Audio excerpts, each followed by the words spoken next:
Buenas tardes para todos los participantes de este Congreso Iberoamericano de Educación Divergente, CIED 2020. Nos encontramos nuevamente entonces para dar inicio a esta última mesa, la mesa número 6. Hoy nos acompañan países desde México, Colombia y El Salvador. Vamos entonces a tener una participación. Les recordamos a los participantes del Congreso que estaremos enviando el día lunes la información correspondiente a la forma en cómo van a descargar su certificado. También dejar sus comentarios, likes y compartir en sus respectivos perfiles.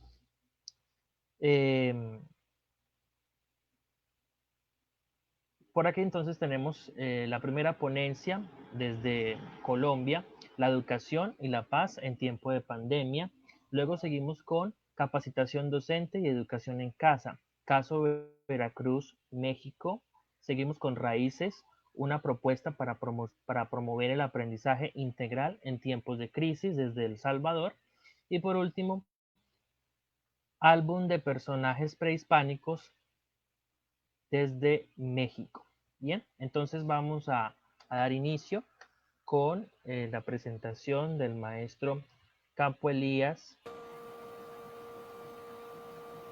y la maestra Jenny Patricia. El maestro Campo Elías, buenas tardes, bienvenido. Muy buenas tardes, Marlon, ¿cómo está?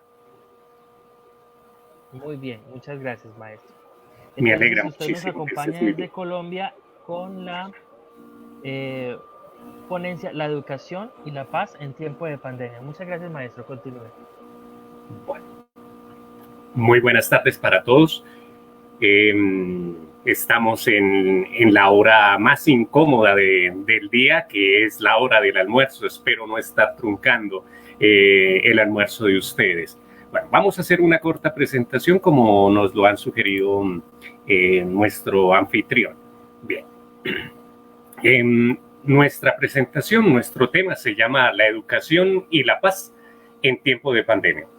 Es un trabajo desarrollado en conjunto, obviamente, disculpen, en conjunto con la profesora Jenny Patricia Acevedo Rincón de la Universidad del Norte en Barranquilla, en el estado del Atlántico, en Colombia. Y obviamente yo trabajo en la Universidad de Pamplona, en el norte de Santander. También acá es un estado limítrofe con Venezuela. ¿Cómo no hablar, no, en Colombia de la relación entre educación y paz en tiempo de pandemia? O sea, usted puede llegar a pensar que lo correcto es hablar, o sea, cómo hablar en Colombia, ¿no? Entre la relación de educación y paz en tiempo de pandemia. La pregunta que nosotros nos hacíamos con la maestra Acevedo hace referencia a cómo no hablar, ¿no? O sea, cómo es posible que en tiempos de pandemia no estemos hablando en Colombia, ¿no? De esa relación entre educación y paz. Entonces, ese es como el objetivo de la charla en estos instantes. Si el interés y obligación que tiene el Estado colombiano, ¿no?, es la salud pública, entonces, ¿no?, ¿qué hacer, por ejemplo? Cuando nos referimos a la salud pública es con referencia a la pandemia, ¿no? O sea, a esta crisis sanitaria en que nosotros estamos inmersos. O sea, parece que el interés y el Estado solo volcó su obligación y despertó todas sus alarmas con referencia a los instrumentos estatales que tienen que ver con fortalecer los hospitales. Por ejemplo, se disparó al 1000%, si no es más, la producción de respiradores, ¿no? Para que las personas, pues obviamente que tienen alguna afección respiratoria no puedan morir. Para que ellas no vayan a morir. Entonces, mire, si el interés y la obligación que tiene el Estado colombiano es la salud pública, entonces, ¿no? Si ese es el interés del gobierno colombiano, ¿qué hacer con los estudiantes de diferentes niveles educativos? ¿Y qué pasa con los procesos, ¿no?, que el ente político colombiano venía desarrollando en el proceso de posconflicto? Para quienes estén alejados un poco de la realidad colombiana, Nosotros tendríamos que decir lo siguiente. Ustedes saben que en Latinoamérica las últimas guerrillas que se venían presentando a nivel mundial, catalogadas, una de ellas, la más fuerte, es la Fuerzas Armadas Revolucionarias de Colombia, Ejército del Pueblo, EP. Una guerrilla tradicional de 60 años en Colombia. Y en Latinoamérica tuvo incursiones, ¿no? Por acá está nuestro vecino Ecuador, Perú, Brasil. Tuvimos varias relaciones. Acá está Venezuela, donde estamos señalando en el puntero, ¿no? Y durante 60 años se tuvo el problema, ¿no? Literalmente, de tener una guerrilla violenta, violentísima, una guerra interna no declarada en Colombia, que no nos dejaba crecer como país. En el año 2016 se firma en la ciudad de Cartagena de Indias, en Colombia, hacia el norte, por acá, Cartagena, se firma el proceso de paz. Y automáticamente las Fuerzas Armadas Revolucionarias de Colombia desaparecen como guerrilla. Posteriormente aparecen como partido político llamado FARC. Y los colombianos, acá de Punta de Gallinas a la parte del Amazonas, el trapecio amazónico, en Leticias, entramos en un proceso que se llama el posconflicto.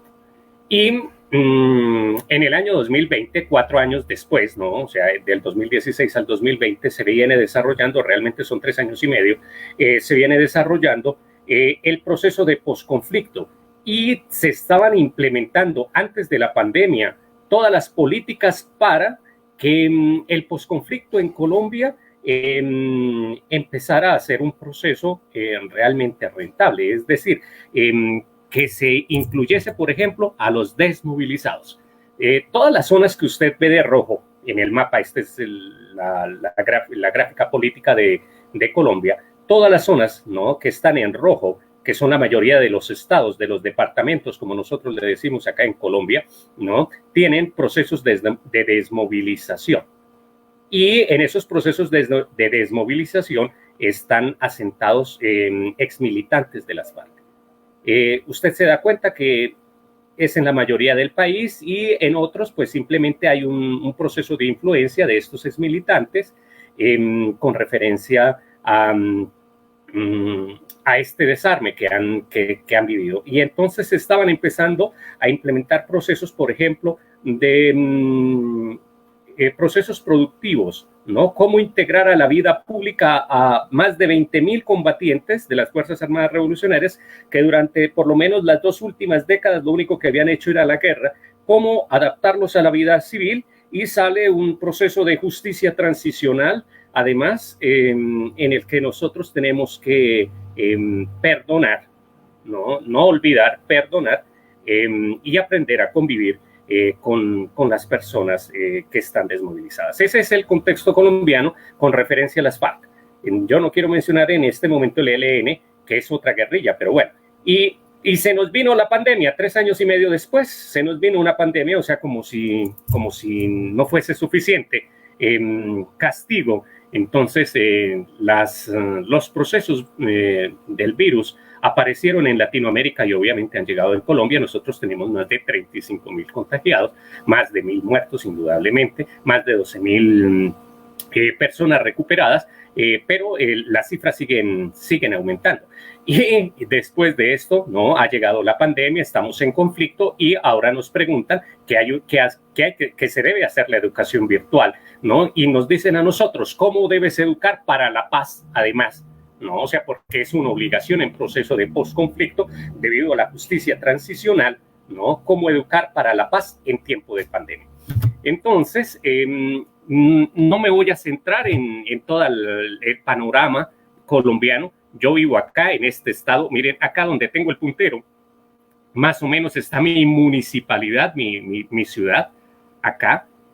Usted se da cuenta, yo en menos de 1 hora estoy en Venezuela, ¿no? Estoy acá, yo vivo en la frontera, entre comillas, ¿no? Acá está la capital del departamento, que es Cúcuta. Vamos a tratar de responder la pregunta dentro del contexto norte santandereano. No es dentro de ningún otro contexto que yo quiero hablar de cómo educar para la paz en tiempos, ¿no?, de pandemia y en medio de un proceso de posconflicto. ¿Qué pasa cuando hablamos de posconflicto? Mire, el resto de Colombia está en un proceso, mire acá lo rojo, están en un proceso de desmovilización. Sin embargo, acá en el estado donde yo vivo, en el norte de Santander, la gente no se desmovilizó.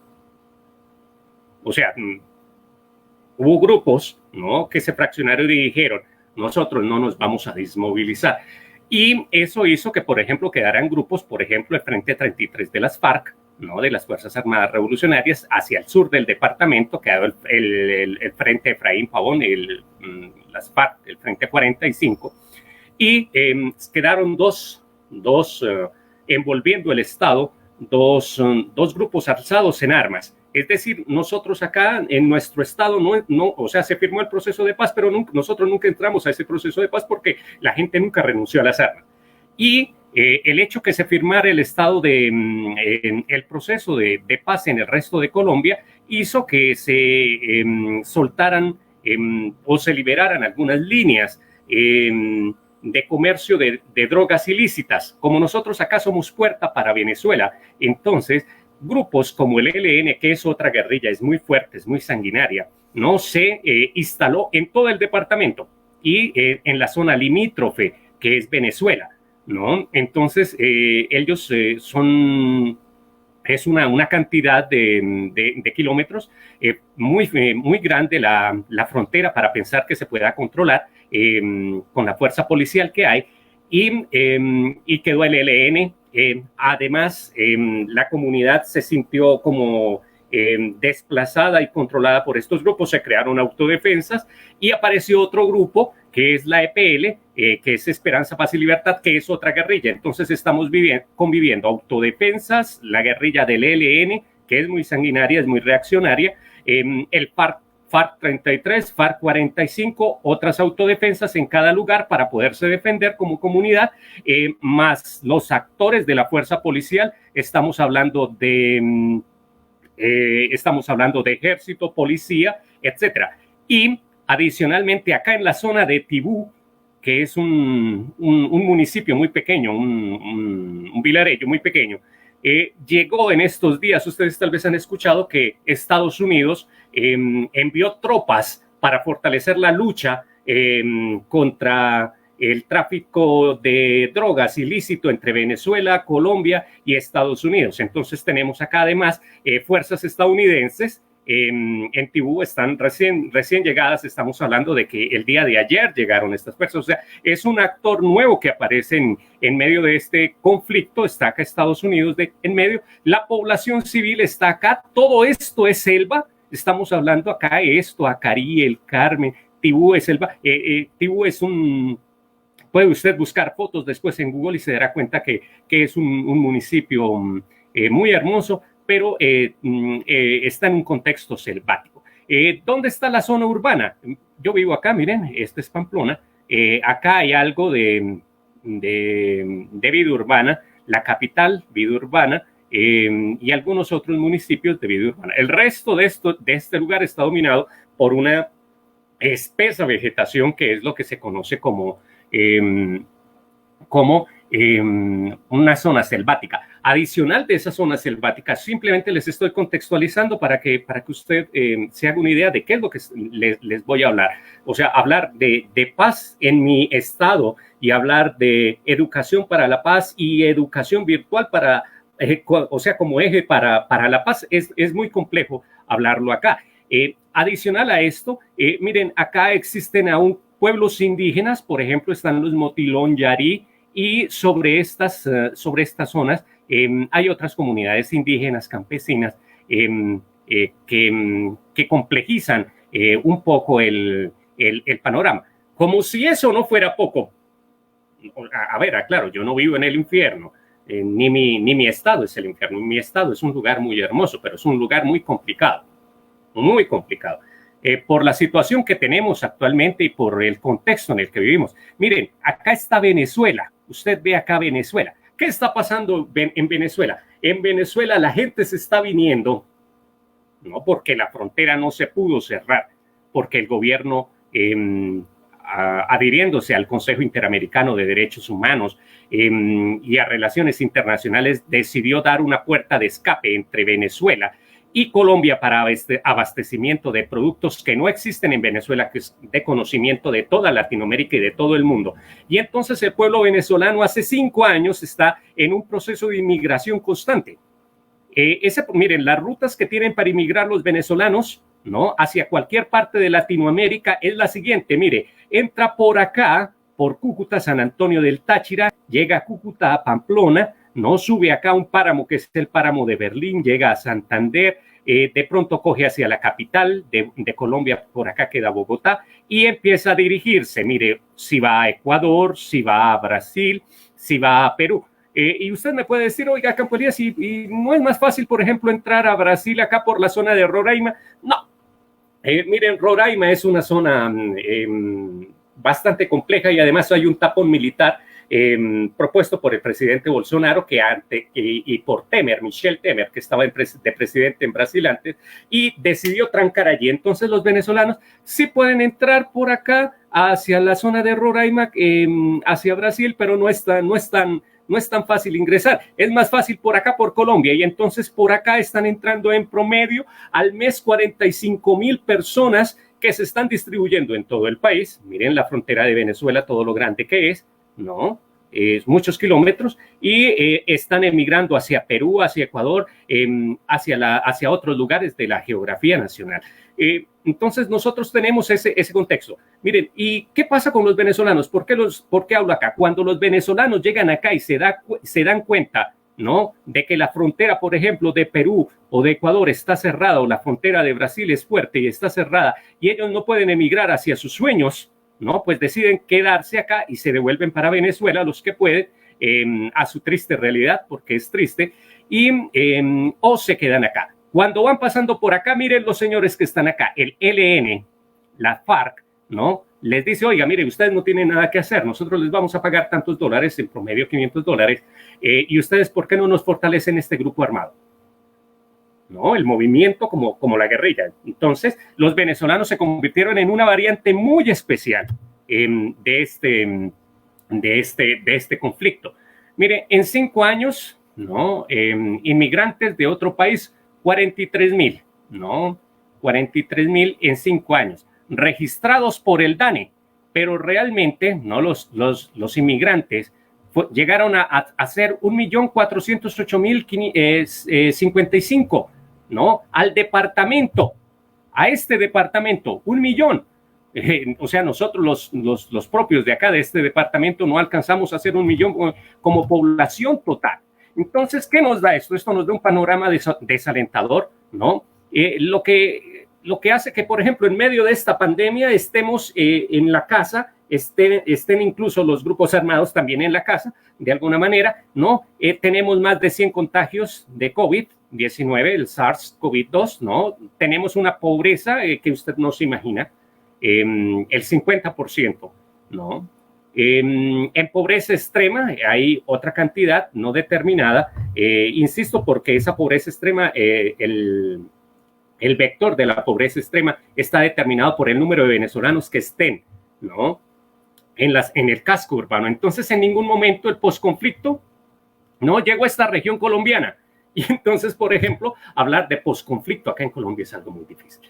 Ahora, le dicen a usted, debe educar en medio del contexto del posconflicto, y recuerde que según el artículo 67 de la Constitución colombiana, la educación formará al colombiano en el respeto a los derechos humanos, a la paz y a la democracia, y en la práctica del trabajo y en la recreación para el mejoramiento cultural, científico, tecnológico y para la protección del ambiente. Eso es lo que dice la Carta Magna, la Constitución. El Grundnorm es un término alemán de los expertos en derecho que hablan, ¿no? Es decir, en dónde se tiene que asentar este proceso.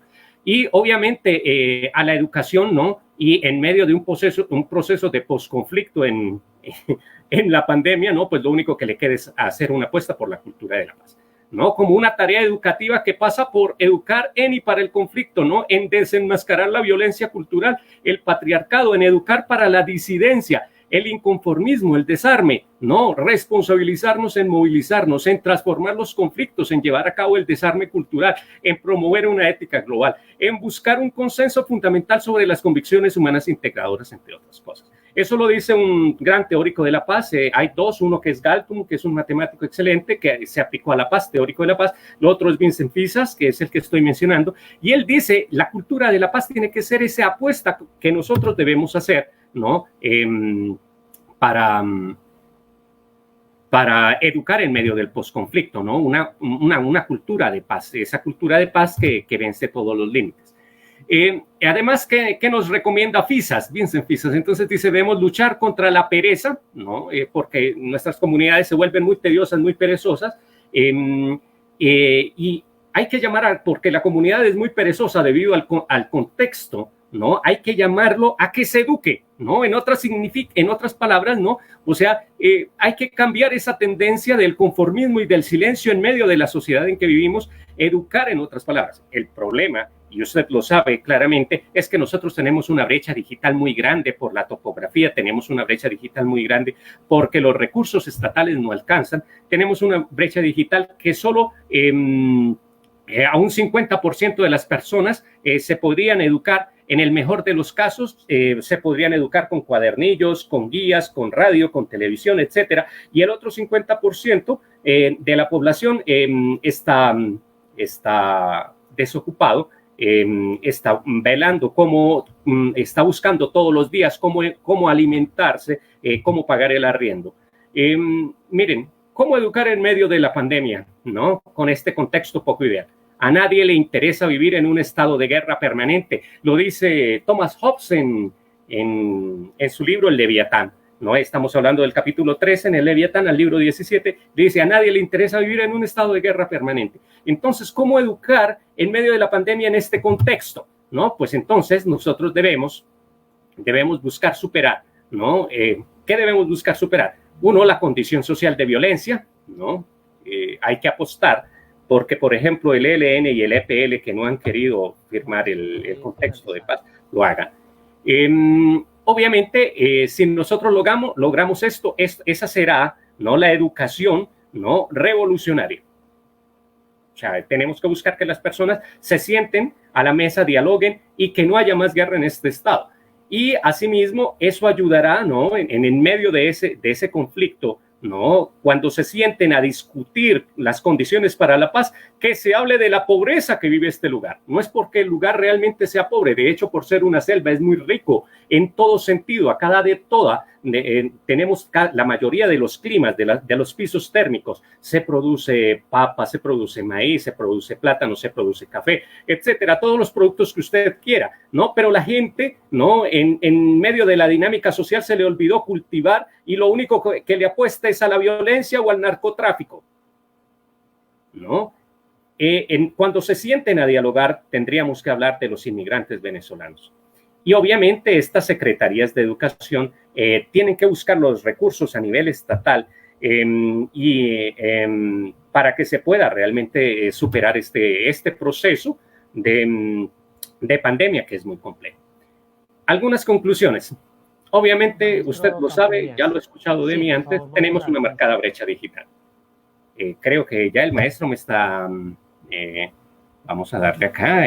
Vamos a concluir, maestro. Ajá, ya estamos en las conclusiones. Ok, muchas gracias, maestro Marlon. Miren, entonces, tenemos una marcada brecha digital en el norte de Santander, ¿no?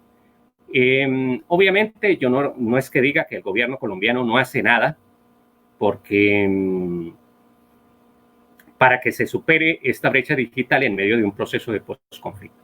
Pero si no se apuesta por la educación, si no se apuesta por superar la brecha digital, si no se apuesta por llamar a las mesas de diálogo para firmar tratados de paz con las guerrillas de las FARC, del ELN, del EPL, con las autodefensas, y obviamente esperando que la policía, el ejército y la gente de Estados Unidos no se conviertan en otro problema más, pues obviamente se alcanzará la paz y nosotros podremos pensar en procesos educativos.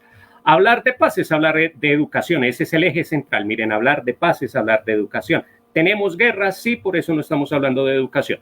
hay demasiadas variantes para hablar de paz y educación, ¿no? En este preciso instante en la región, y una de esas variantes que se sumó es el coronavirus, la pandemia. Hablar de educación virtual o remota para la región norte santanderiana es algo complejo, ¿no? Por no decir que es un sueño, ¿no? Del gobierno, ¿no? Entonces, es algo complejo debido a las variantes que presenta este estado limítrofe. Entonces, esa es la situación que nosotros tenemos acá, algunas referencias con vista a esta presentación que hemos hecho. Bueno, muchas gracias, maestro Marlon. Voy a dejar de compartir. Muchas gracias, maestro Campo Elías. Nos estaba compartiendo entonces desde Colombia su ponencia con respecto a la educación y la paz en tiempo de pandemia. Seguimos entonces. Recuerden a los participantes que pueden realizar sus preguntas al finalizar, cuando ya todos hayan expuesto sus ponencias. Vamos entonces a México. Vamos a estar con el maestro Iván Enoch Martínez con su ponencia Capacitación Docente y Educación en Casa, caso Veracruz, México. Maestro Iván, bienvenido y continúe, por favor. Buenas tardes, gracias Marlon, gracias a todos los participantes por asistir a esta ponencia, a todos los familiares y amigos que van a seguir a través de esta transmisión. Y bueno, vamos a comenzar con esta ponencia que lleva por título Capacitación Docente y Educación en Casa, caso Veracruz. Permítanme, lo vamos a compartir.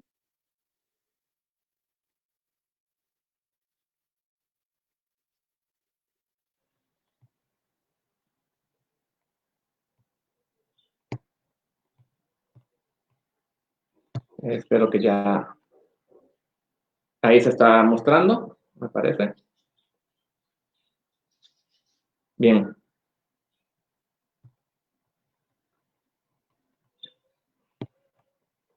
Tenemos esta ponencia que pertenece al eje temático Educación en tiempos de pandemia.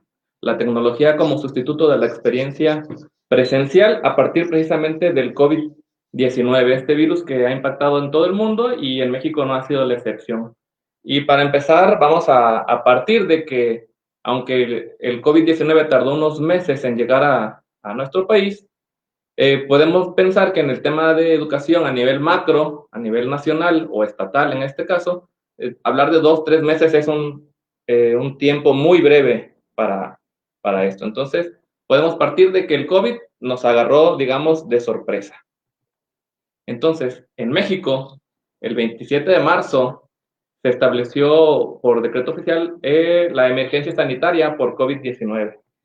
Sin embargo, en el 20 de marzo, en cuanto a educación, se suspendieron las actividades de forma presencial. Esto se tomó como una medida preventiva. Fueron 2 semanas que se juntaron con 2 semanas que estaban establecidas como periodo vacacional. De esta manera, un mes en el que la suspensión de actividades presenciales en todas las escuelas en todo el país se realizaría. Y bueno, voy a aclarar que yo trabajo en el nivel primaria, en el sistema educativo público, y también en la parte privada trabajo como docente en línea en el nivel superior. Pero aquí me voy a enfocar un poco más a lo que es la educación básica y nivel primaria específicamente. Básicamente a los docentes se nos dieron 2 indicaciones. La primera, durante estas 2 semanas, dejen tareas o dejen actividades para que realicen en casa los estudiantes durante este tiempo. Y la segunda, mantengan comunicación con los padres de familia. ¿Sí? El receso escolar en este primer momento comprendía del 20 de marzo al 20 de abril. En ese primer momento teníamos la idea en el país, ingenuamente tal vez, de que a partir del 20 de abril reanudaríamos de manera presencial y por lo tanto también vino una cuestión como relajada, que se tomó como hasta vacaciones anticipadas, etcétera. Para el 20 de abril, ya pasados los días y las semanas, pues nos dimos cuenta que no era así, que se iba a prolongar esta situación de no acudir de forma presencial, y entonces la Secretaría de Educación Pública a nivel nacional implementa una estrategia llamada Aprende en Casa, el cual era el eje educativo a distancia a partir del COVID-19.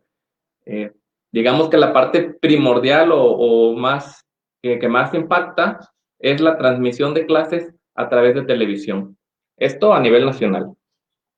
Y la propia Secretaría nos ofrece en su portal Aprende en Casa algunos recursos. Por ejemplo, puedes consultar tus libros de texto. Esta ya estaba desde antes del COVID-19. También nos pone material educativo que cada entidad federativa, recordando que son 32, han puesto a disposición para sus estudiantes, ¿no? Eso también ya estaba antes. También nos da la oportunidad de complementar conocimientos con museos virtuales, pausas activas y algunos sitios complementarios como lo que es la UNAM Inglés. También nos pone en este portal medidas de prevención e higiene, estas sí, derivado del COVID-19, del virus. Y también nos maneja aquí cuáles son los aliados de la educación en México, como estamos viendo en la diapositiva, algunas empresas transnacionales muy importantes como Google, Microsoft, YouTube, y el Canal 11, por ejemplo, que es a través de donde se transmiten las clases a través de televisión. Vamos al caso Veracruz. Esta entidad pone a través también de su portal Educación a Distancia algunos recursos como son webinars formativos. Nos maneja también lo que es Google para la educación, en el cual podemos encontrar las cuentas educativas, la plataforma G Suite o G Suite y algunas guías para tutores. También algunos recursos de la propia Secretaría de Educación de Veracruz, como son clases desde casa, algunas actividades implementadas. Esto también ya estaba desde antes del COVID-19. Algunos programas educativos que nos enseñan las lenguas náhuatl, que es la lengua más hablada tanto en México como en la entidad veracruzana, aunque hay muchas otras. También programas para aprender inglés como lengua adicional y de español como lengua materna. Y por último, también muy importante, cuadernillos de Veracruz educando a distancia, prácticamente de español y de matemáticas para cada grado, ¿sí? Estas son los recursos que puso a disposición la Secretaría del Estado de Veracruz. Además, también en una pestaña, en un portal distinto del Office 365 para alumnos y para profesores. En este portal, en esta parte, podemos ver lo que es el acceso, los beneficios y además algunos cursos para aprender propiamente acerca de lo que es el Office 365. Y entonces, para priorizar, vamos a quedar que a partir de esta contingencia sanitaria se establece como primera prioridad ver la posibilidad de las clases a distancia, de acuerdo a los contextos, de acuerdo a los recursos, de acuerdo a las posibilidades que cada escuela en particular pueda tener, dado que incluso Veracruz es muy grande y muy diverso, tanto contextual como geográficamente. Y a partir de esto, se entendía que un porcentaje muy bajo de la educación pública iba a tener realmente esta posibilidad de tener las clases a distancia como tal. Para eso es que se incluye el Aprende en Casa con las clases a través de la televisión, que era en la cual se espera que el mayor número de estudiantes pudiera estar llevando la educación en esta contingencia. Pero en el caso de Veracruz y ante sus contextos, para los estudiantes que no tienen o que no tuvieron la posibilidad de estar en comunicación vía internet y que también por alguna cuestión no podían ver las clases en televisión, pues también se implementó la estrategia de llevar cuadernillos hasta sus comunidades, hasta sus lugares, principalmente en los lugares más alejados, donde no hay mucha posibilidad de la comunicación. Estos cuadernillos de trabajo de español y matemáticas. Y bueno, para ya aterrizar un poco más en cuanto a esta experiencia, tenemos que en Veracruz, la Secretaría de Educación nos ofreció, digamos que dos partes o dos opciones fundamentales, muy fuertes, cada una con sus ventajas.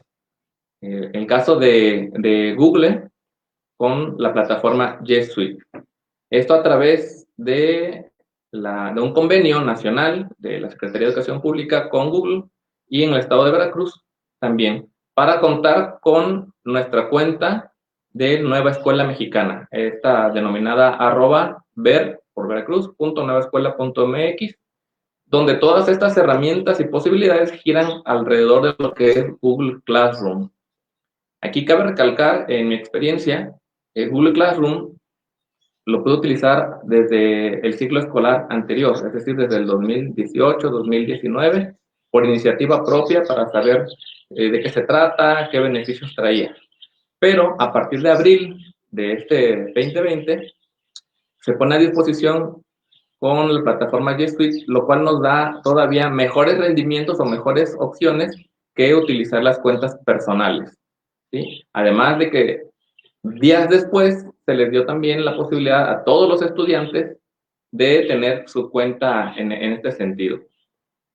Y bien, la otra opción, también muy poderosa, muy grande, con Microsoft, a través de lo que es Microsoft Teams, esta aplicación que también gira y engrana, digamos, todas las demás aplicaciones que ya conocíamos y muchas nuevas a partir del Office 365.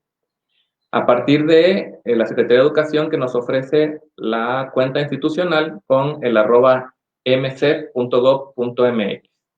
También, como experiencia personal, esta cuenta institucional, de hecho, estaba lista, ofrecida a los docentes, por lo menos desde el 2016. Y no tengo la certeza de la fecha, pero al menos desde el 2018 se ofreció también lo que es el Office 365 para estudiantes y para docentes. Lo cual nos quiere decir que en la Secretaría de Educación de Veracruz sí contábamos ya con estas herramientas digitales que precisamente nos permiten tener una adaptación a la educación a distancia. Lamentablemente, habría que ver qué porcentaje de los docentes realmente conocían estas herramientas y habilidades. Bueno, entonces, también vamos a ver lo que algunos autores han rescatado a partir de la literatura del empleo de herramientas tecnológicas, como lo son los 5 componentes didácticos. En estos 5 componentes didácticos tenemos, por ejemplo, que los grupos humanos es uno de ellos, lo cual corresponde a docentes, a estudiantes y en esta situación a padres de familia. Recalcando que en el nivel básico, preescolar, primaria, realmente no se puede trabajar con los estudiantes directamente, sino todo es a través de los padres de familia, lo cual ha sido una limitante. Por ejemplo, en el caso de las cuentas con Microsoft Teams, las cuentas son ofrecidas para estudiantes, pero la limitante es que se les ofreció a estudiantes mayores de 13 años, ¿sí? Lo cual prácticamente nos deja fuera a preescolar y a primaria. Bien, en cuanto a objetivos y contenidos, aquí habría que recalcar que pasar de manera presencial a educación a distancia realmente no cambió absolutamente en nada los objetivos y los contenidos, es decir, buscábamos de la misma manera continuar con lo establecido en los planes y programas. El otro componente didáctico sería la instrumentación. En esta se refiere a las estrategias que se usarían, en este caso en la educación a distancia, y las metodologías para llevar las clases. Al final de cuentas, la tecnología es solamente el medio para llevar a cabo la educación a distancia. Y bueno, en la interacción didáctica, esta se refiere a lo que tiene que ver con los recursos, principalmente digitales, con los que se iban a llevar a cabo las clases, la educación a distancia, cuáles recursos y qué es lo que se iba a utilizar. En este caso, como les mencionaba, teníamos la opción fuerte de Google Classroom y la opción fuerte también de Microsoft Teams. Sin embargo, esto es una cuestión que fue es una oferta, una opción, y los docentes que a lo mejor ya conocían o que se dieron a la tarea de conocer algunas herramientas, también optaron por utilizar otras aplicaciones como Zoom o mantener lo que es el WhatsApp y el Facebook, ¿no? Ya cada quien a partir de lo que conocía y de lo que intentaba además aprender y estar a la vanguardia y ante la necesidad de esta crisis, esta contingencia sanitaria. Y el último componente didáctico que mencionan es en cuanto a evaluación. Evaluación sería un punto un tema completamente extenso, muy aparte. Cabe recalcar que en esta situación prácticamente no se puede tener esta evaluación. De hecho, las recomendaciones son que se utilicen las evaluaciones las calificaciones anteriores de este ciclo escolar, precisamente porque, repitiendo, no había contexto, no se llevó a cabo clases a distancia, las que sí se pudieron llevar a distancia distan mucho de ser lo que se espera de una clase a distancia. Y algunos pues que no tenían acceso a esta, entonces la evaluación prácticamente en esta situación queda a un lado. Y bueno, en cuanto a mi experiencia en esta situación, quiero recalcar aquí en tres aspectos. La Secretaría de Educación de Veracruz, como parte, como cuestión macro, a mi entender, pues nos ofrece las posibilidades tecnológicas, nos ofrece las herramientas a partir de Microsoft o Teams o de Google Classroom. De hecho, la Secretaría de Educación, les decía, desde el 2016 con la cuenta institucional, desde el 2018 con el Office 365, y a partir de septiembre, octubre, no tengo certeza en la fecha, ya se ofrecían algunos webinars para capacitación acerca de Microsoft Teams. Y a partir de este año, en enero o febrero, también comenzamos con cursos de capacitación que se ofrecieron a todos los docentes, que lamentablemente no llegan a todos los docentes, acerca de Microsoft Teams y las demás aplicaciones. Este curso se impartió en 7 sesiones en línea, con actividades, y pues es la manera en la que la Secretaría de Educación de Veracruz nos ofreció estas herramientas, que a través de la Secretaría de Educación pues no se hizo nada. Tampoco podemos decir que se logró un éxito rotundo. Y bueno, en cuanto a los docentes, recalcar lo que es la capacitación y resistencia. Es decir, ya vimos que la Secretaría sí nos ha ofrecido herramientas, pero como profesorado nos hemos capacitado. El porcentaje que sí lo ha hecho es demasiado bajo. Creo que aunque hay muchos docentes que sí han buscado la capacitación por sus propios medios y a través de la Secretaría, desgraciadamente lo que podríamos decir es que el profesorado en el estado de Veracruz, así como en el resto del país, no estaba preparado para una situación como esta, ¿no? La Secretaría de Educación no estaba preparada, el profesorado tampoco. Y además esto obedece a que hay una resistencia, es decir, les comentaba desde el 2016 el correo institucional por Microsoft, y en los 2 centros de trabajo en los que tengo la oportunidad de elaborar, la mayoría de los docentes no contaba con su cuenta. En uno de esos centros de trabajo, a partir del CTE de enero, si no mal recuerdo, establecimos un compromiso de que todo el personal contara con su cuenta de correo institucional. Nos llevó 2 meses, de 8 docentes, 6, me parece, contamos con esa cuenta. Era una acción que nos tomaba 3, 4 minutos, solamente necesitábamos nuestra CURP. Sin embargo, bueno, ahí encontramos una resistencia. En el otro centro de trabajo, en cambio, creo que 1 o 2, tal vez, contamos con esa cuenta. Entonces, sí hay una resistencia, tal vez por cuestiones generacionales, tal vez por cuestiones del poco uso de la tecnología, pero eso es lo que ha pasado.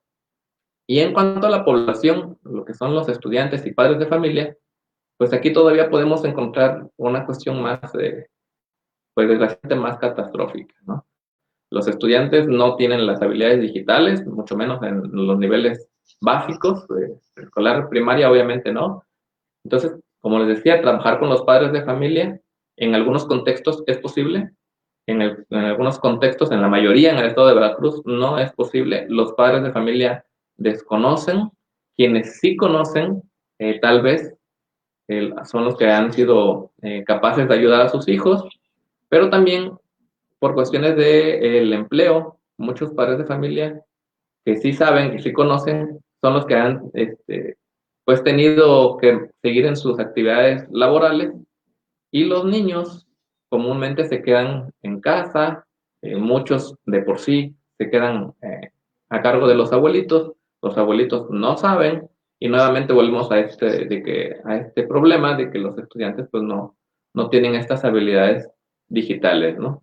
Entonces, los estudiantes y padres de familia, en gran porcentaje, también podemos decir que no cuentan con estas habilidades, estos conocimientos, y esto ha derivado en estos 3 puntos de la Secretaría de Educación, de los docentes, de la población, que definitivamente no estábamos capacitados ante una contingencia de este tipo.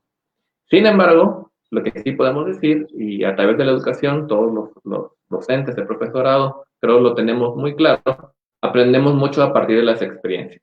Entonces, esta experiencia de la contingencia sanitaria, pues nos ha permitido reflexionar, nos ha permitido aprender, nos ha permitido capacitarnos. Por ejemplo, con Google tenemos ahorita, ofrece 25 webinars a partir de abril a el mes de octubre para precisamente capacitarnos. Estamos en junio, pero también hay que aclarar que aunque en el número total se vean, son muchos docentes, si lo comparamos con el universo de docentes en el país o en el estado, el porcentaje sigue siendo mínimo. Entonces, Maestro Iván, muchas gracias. ¿Puede ir finalizando, por favor? Gracias. Claro que sí. Muchas gracias, Marco. Y bueno, a partir de esta conclusión, pues yo no les puedo más que agradecer su atención. Voy a dejar de compartir esta diapositiva. Y pues reiterarles mi agradecimiento ante la atención. Espero que haya sido interesante esta ponencia. Muchas gracias, maestro Iván Enoc Martínez, con su ponencia Capacitación Docente y Educación en Casa, caso Veracruz, México.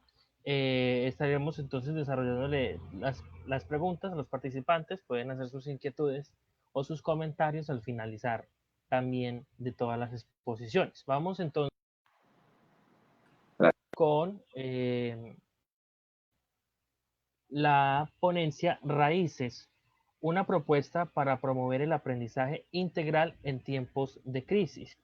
Entonces llamamos al maestro Harold Alejandro de El Salvador, la maestra Ana Regina, también de El Salvador, y la maestra Cristín, también de El Salvador, que van a estar aquí con nosotros. Muchas gracias, maestros, bienvenidos y pueden continuar. Ok, muy buenas tardes, damas y caballeros. Como ya mencionaba anteriormente nuestro moderador, mi nombre es Harold Monterrosa, soy licenciado en Psicología. En esta tarde pues me acompañan 2 de mis colegas, la licenciada Regina Cabrera, que también es psicóloga, y la doctora Christine Smalenbach, que es de profesión educadora. Nosotros 3 somos quienes integramos el equipo de investigación de una ONG llamada NEMA International, ubicada en el municipio de Ilopango. Sí, muy bien. Me parece que ya estoy compartiendo pantalla. Quiero ver. No, parece que no. Ok. En todo caso, en esta tarde vamos a presentar nuestro programa Raíces, que es una propuesta para promover el aprendizaje integral en tiempos de crisis. Ahora sí. Ok. Como les comentaba, vamos a presentar nuestra propuesta. Esta propuesta, o esta presentación más bien, estará compuesta por 5 puntos principales. En primer lugar, una introducción donde presentamos la plataforma desde la cual nosotros estaremos generando esta propuesta. En segundo lugar, una justificación donde pues presentamos en qué nos inspiramos para generar la propuesta que les comentaba. En tercer lugar, pues las bases teóricas que nosotros estamos utilizando. En cuarto lugar, la propuesta en sí mismo. y en quinto lugar, la evaluación del programa. A manera de introducción, me gustaría comentarles que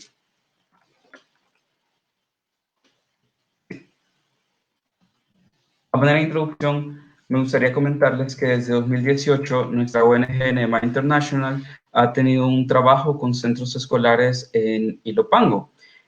Actualmente en Ilopango existen 20 centros escolares que van desde grados de parvularia hasta el bachillerato. Y debido a la emergencia del COVID, nos hemos visto afectados por una reconfiguración de la forma en que maestros y maestras están dando clases. En primer lugar, el gobierno suspendió por completo, como en muchos de nuestros países, las clases presenciales y comenzó a llevar a cabo un trabajo con guías que son enviadas de manera electrónica, de manera virtual, a los padres y a las madres con las cuales los chicos y las chicas pueden trabajar. Asimismo, el gobierno comenzó a transmitir las clases por medio de canales de radio, televisión y de medios sociales, y pues los muchachos, los estudiantes, tienen la responsabilidad de ingresar en el tiempo estipulado para que ellos puedan recibir su clase. Finalmente, una de las nuevas reconfiguraciones que se han dado en este contexto es la activación de aulas virtuales por medio de Google Classroom, que ya es una dirección que viene determinada por el Ministerio de Educación acá en El Salvador.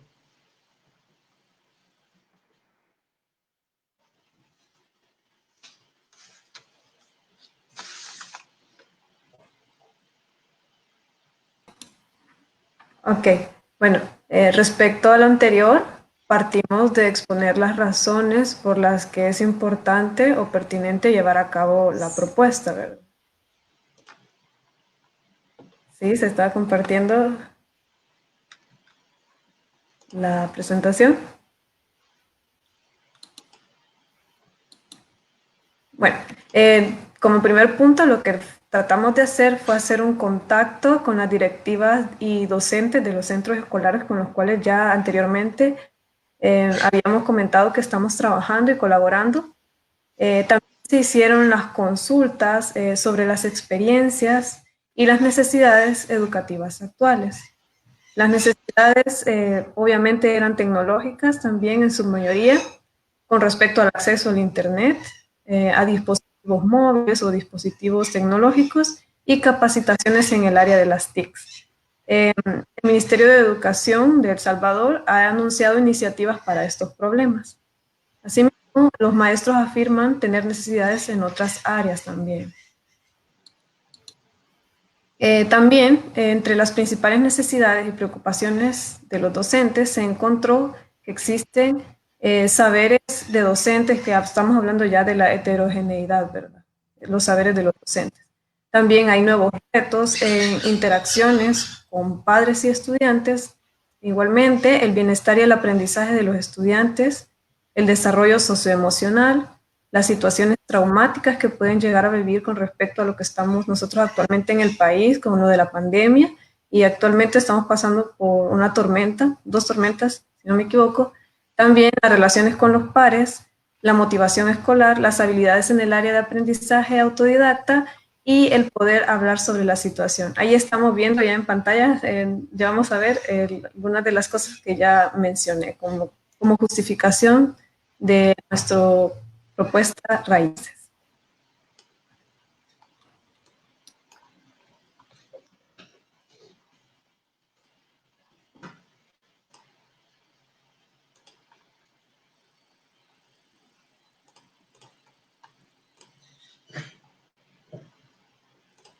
Ok, también dentro de las bases teóricas que nosotros decidimos utilizar para responder a las necesidades que ya hablaba la licenciada Regina, encontramos el concepto de necesidades psicológicas básicas.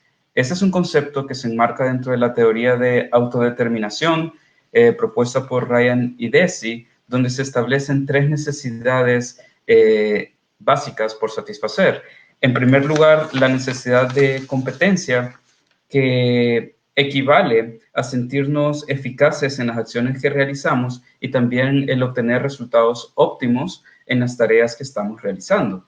En segundo lugar, la necesidad psicológica de autonomía, es decir, cuando nos sentimos libres para escoger cuáles son las acciones que llevaremos a cabo para culminar una tarea, y también el cómo esta decisión se basa en nuestros valores y se corresponden entre sí.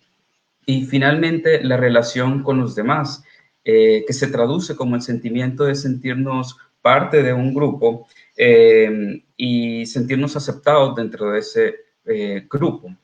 Cuando estas necesidades, o según la propuesta teórica, al satisfacer estas necesidades psicológicas, las personas funcionamos y nos desarrollamos de manera más eficaz.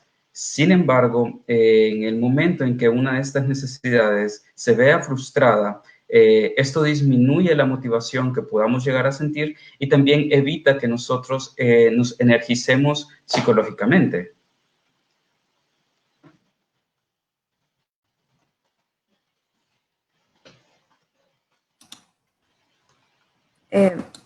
Otro de los sustentos teóricos de nuestra propuesta Raíces es la teoría de Bandura. Bandura, en su teoría social cognitiva, expone que el ser humano es un agente activo. Cuando esto es así, quiere decir que no permite que las situaciones pasen por encima de él, sino que posee los recursos necesarios para enfrentarse a la realidad de las experiencias que vivencia. En esa misma línea, Bandura propone que como agente activo, la persona realizará conductas que tendrán una expectativa de eficacia y una expectativa de resultado. La expectativa de eficacia es aquella en la que nosotros decimos cómo vamos, qué recursos tengo y cómo yo me animo a enfrentarme hacia una tarea. Y la expectativa de resultado es qué es lo que espero después de lo que yo voy a realizar. Estas dos permiten mantener y guiar las acciones y motivaciones de la persona. Entonces ya estamos hablando de autoeficacia. Y la autoeficacia opera bajo a los siguientes mecanismos. No sé si se ve la presentación. La siguiente lámina, donde podemos ver los mecanismos con los que nosotros trabajamos con la autoeficacia. El número 1 es la selección de las conductas. El número 2 es el esfuerzo y la persistencia que podamos tener a pesar de las circunstancias. El número 3 son los pensamientos y las reacciones emocionales que podamos tener. Y el número 4 es la producción y predicción de la conducta. Entonces estamos como en esa, no importa la situación, pero estamos tratando de monitorearnos nosotros mismos cómo estamos haciendo frente hacia las circunstancias.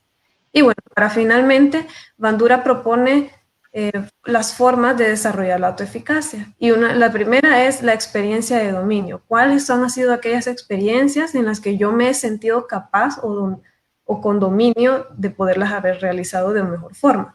La número 2 es las experiencias vicarias. Yo vi cómo le surgió el resultado de otra persona y eso me hace tener una percepción de autoeficacia. También el número 3, la persuasión social. ¿Qué tan apto estoy yo, después de saber cuáles son mis habilidades, de saber compartirlas y saber cómo buscar ese apoyo social y decir, yo puedo hacer esto y podérselo comunicar a alguien más? Y el número 4, las experiencias afectivas. ¿Qué tipo de emociones yo relacioné a las formas cuando yo estuve realizando una tarea y fui eficaz? Entonces esas experiencias afectivas nos dan como un enlace de qué tan efectivo fue. Esa sería la teoría de Bandura. El tercer marco teórico en el que nos estamos basando es el marco transaccional de Lazarus y Folkman para el manejo del estrés. Es el modelo general de estrés más prominente que existe, se ha estudiado en muchos proyectos de investigación y postula una relación dinámica entre la persona y la situación que puede ser potencialmente estresante. O sea, no todas las personas reaccionan de la misma forma a una situación potencialmente estresante. Voy a tomar un ejemplo bastante sencillo de nuestra vida diaria ahorita, que es la lluvia. En sí, la lluvia no es una situación estresante. Uno hasta podría alegrarse que se está poniendo más fresco el clima, que las plantas finalmente llegan a tener agua. Ahora imagínense, yo estoy fuera, colgué mi ropa, empieza a llover y me doy cuenta que todo lo que apenas lavé se volvió a enlodar. Aún así, la mayoría dirían, eso no es estresante, es un poco molesto, lo tengo que volver a lavar, pero yo no diría que es estrés. Ahora imagínense que solo tengo una ropa, una blusa formal y se enlodó y mañana tengo una entrevista para un trabajo. Ahí sí empieza a ser estresante. Entonces, ustedes ven aquí en ese modelo tenemos la valoración primaria en la que nosotros, consciente o subconscientemente, vemos es importante esta situación que está pasando para mí, es una amenaza para mi bienestar o para los que son cercanos a mí. En el caso de la lluvia ya vimos dos diferentes niveles. Otro nivel muy distinto sería si yo sé que la tierra alrededor de mi casa está lavada y que está en peligro de derrumbarse y empieza a llover. Entonces ahí empieza a ser una amenaza existencial para mi bienestar, tal vez incluso para la vida de mis familias. Ahí llega la valoración secundaria. Tengo opciones para tratar con ese factor de estrés. Tengo yo maneras de lidiar con esos peligros. Por ejemplo, tengo una hermana que tiene mi talla y me puede prestar su blusa. Perfecto, se solucionó el problema, no me estreso. Tengo un primo que sabe de construcción y me dice, te voy a hacer una estructura para que tu casa no se derrumbe. Perfecto, se solucionó el problema, ya no siento estrés.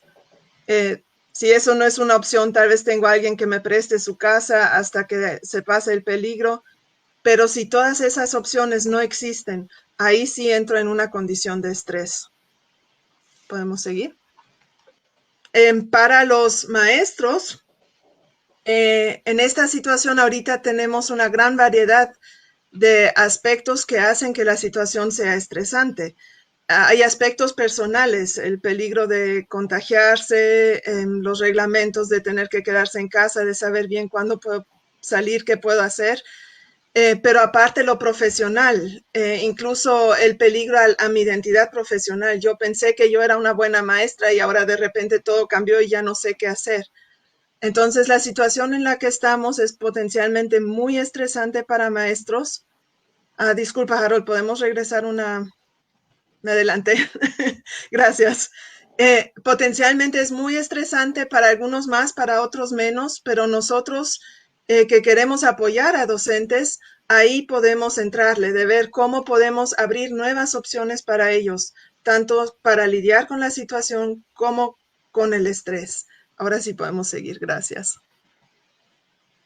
Entonces hay diferentes formas de afrontar. Puedo afrontar el estrés dirigiéndome al problema, buscando una solución, o hacia la emoción, cómo puedo regular mis propias emociones, relajarme para seguir suficiente concentrada en esa situación. Y la búsqueda de apoyo social está en ambas áreas. El apoyo social me puede apoyar emocionalmente, pero también pueden ser recursos para solucionar el problema, como vimos en el ejemplo de la lluvia. Podemos seguir.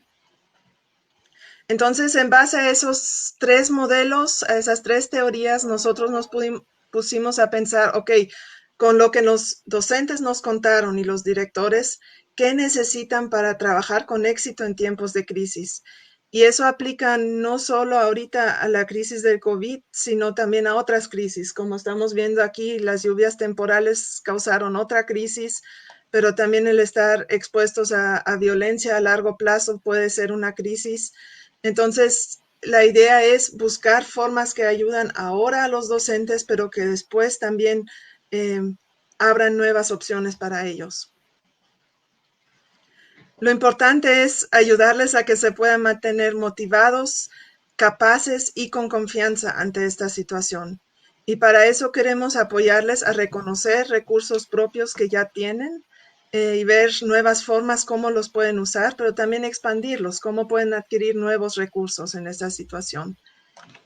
La idea es de ayudarles a que cuenten con estrategias para enfrentar situaciones estresantes, o sea, también de ver cómo puedo tratar con mi propio estrés, con el propio peso que estoy sintiendo, por ejemplo, por ser la única persona fuera de la familia que tiene contacto con el estudiante, y contar con una comunidad profesional colaborativa, de saber soy parte de un grupo de docentes que se apoyan emocionalmente, pero que también comparten saberes materiales y nos apoyamos el uno al otro. De ahí nació nuestra propuesta, Raíces. La llamamos Red de Aprendizaje Integral en Comunidades Educativas Salvadoreñas, con la idea de que sea algo que fortalezca a los docentes y les dé la seguridad de que no están solos en esos retos. Queremos una red en la que los docentes se puedan apoyar unos a otros, pero también recibir apoyo de asesores psicológicos y una capacitación en las áreas relevantes. Temas como tratar con el trauma en la vida de los estudiantes, el desarrollo socioemocional, cuáles métodos puedo usar cómo al educar a distancia. Entonces, el plan es tener reuniones bisemanales de asesoría en grupos pequeños donde ellos pueden hablar sobre lo que les causa estrés, sobre dificultades que han tenido, tal vez con estudiantes individuales. En las semanas entre estas sesiones donde se tocan esos temas, los que les han estresado, los que han sido difíciles, y asesoría individual en cuanto a metodología y el uso de los TICs si es necesaria, porque nos han dicho que, por ejemplo, maestros ya con mayor edad están luchando más con el tema de las TICs, entonces se podría elaborar clases con ellos con asesoría individual.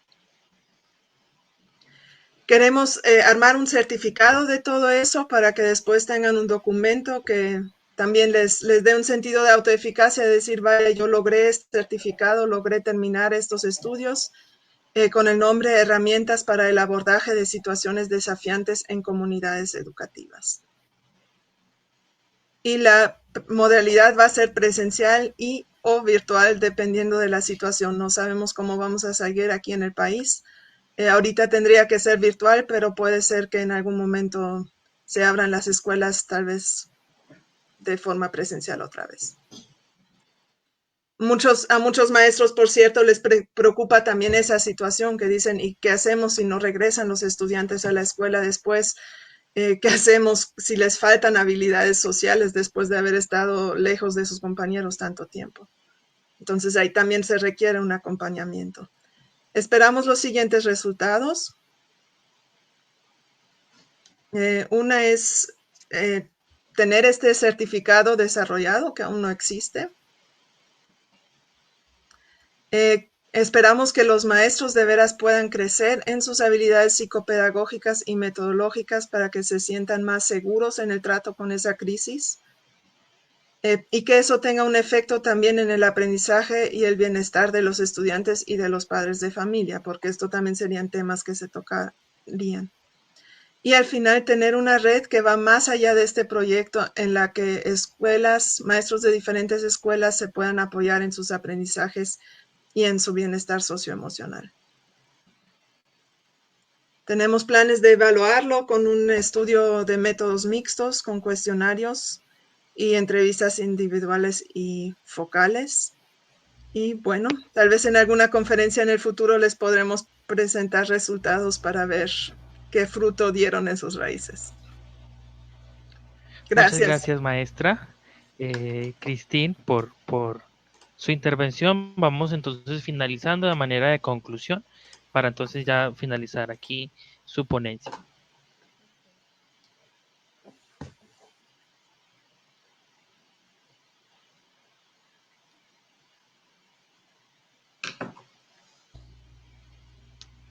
Bien, pues entonces dábamos por terminada la ponencia Raíces, una propuesta para promover el aprendizaje integral en tiempos de crisis. Agradecemos al maestro Harold Alejandro Monterrosa, a la maestra Ana Regina Cabrera y a la maestra Cristín. El apellido se lo debo porque es un poquito difícil de pronunciar. Muchas gracias. Y ya continuamos entonces con la siguiente ponencia que se llama Álbum de personajes prehispánicos de Tlaxcala para colorear, a cargo de los maestros de México, Ana María Pérez, Jaime Castro y la maestra Venus Liliana.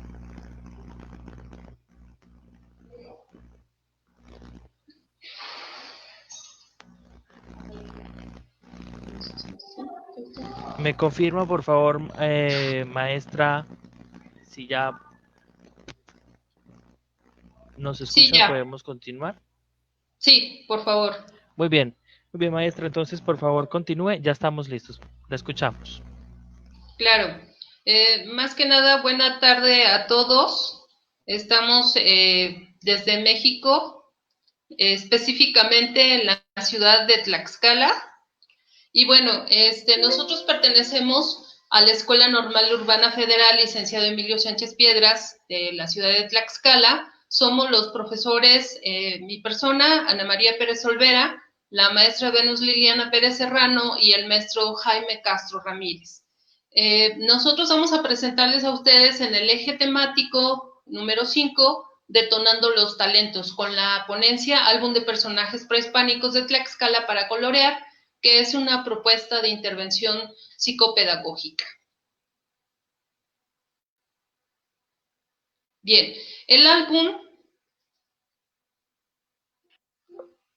álbum consiste en, sobre todo, trabajar sobre 5 personajes prehispánicos de Tlaxcala y básicamente son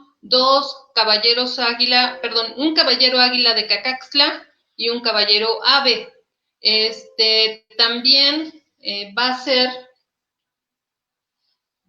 a ser un personaje que es considerado un dios, que es Camaxtli. Posteriormente vamos a agregar a Xicotencal y también a Tlahuicol. Así es. No sé por qué no me permite pasar a la siguiente diapositiva.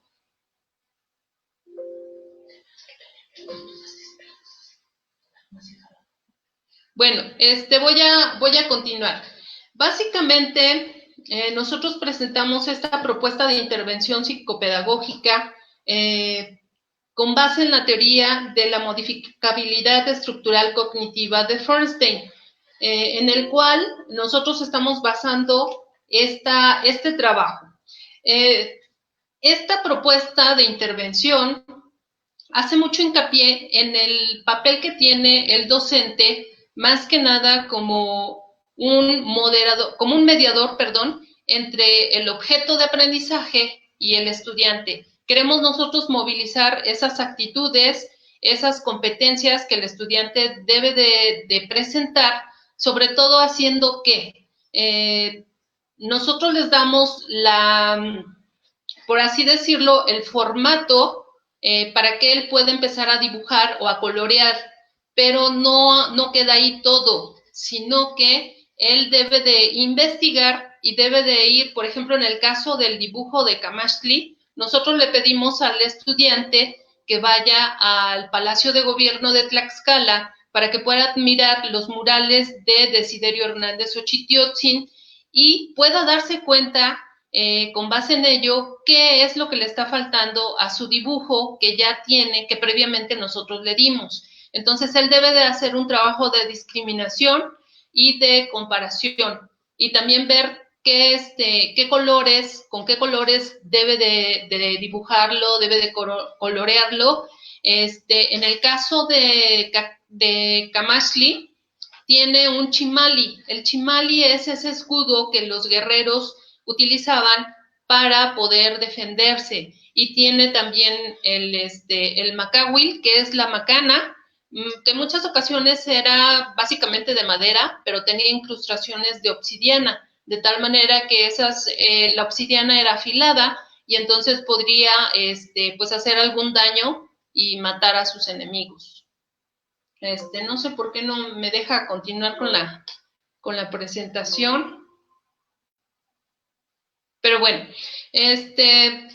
otra cuestión que nosotros estamos checando es que al trabajar con los caballeros águila y con los caballeros ave de Cacaxtla, también le pedimos al estudiante que pueda acercarse a esa zona arqueológica para que de algún modo pueda él conocer los elementos con los cuales va a poder decorar o, en su dado caso, dibujar o pintar a estos caballeros. Quisiera pasarles la diapositiva, me parece que ya se pudo. Como les había comentado, esta propuesta de intervención pedagógica está basada en un modelo de programas de enseñanza-aprendizaje. Hace un énfasis en los procesos, no hace tanto énfasis en el producto, más que nada en el proceso y en la controversia. Y también hace énfasis en las macrohabilidades, es decir, en este tipo de pensamiento crítico y creativo que los alumnos deben de manifestar. Nosotros lo tenemos que ver como mediadores del conocimiento. Bien, me parece que en un momento dado se va a poder observar para que ustedes puedan checar qué es lo que nosotros estamos trabajando con los alumnos.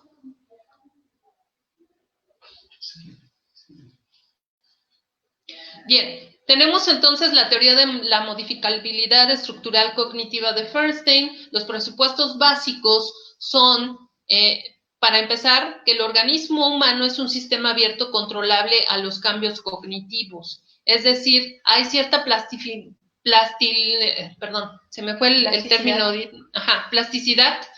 en cuanto al cerebro. Y entonces eso nos lleva a la segunda parte, al inciso B, que es la modificabilidad cognitiva, que se explica a través de los procesos de experiencia del aprendizaje mediado.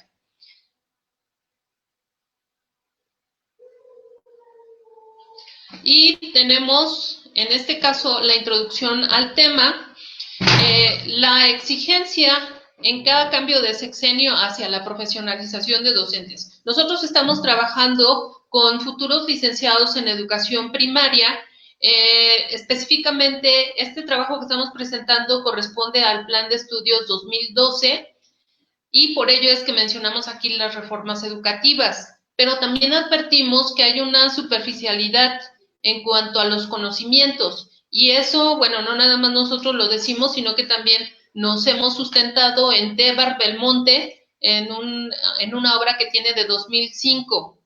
Obviamente eso no nada más está sucediendo con la juventud, sino con la sociedad en general. Hay momentos en que creo que nosotros nos podemos dar cuenta que en redes sociales emitimos alguna opinión, pero sin que esto logre ser un argumento válido y que pues lo tengamos lo suficientemente trabajado.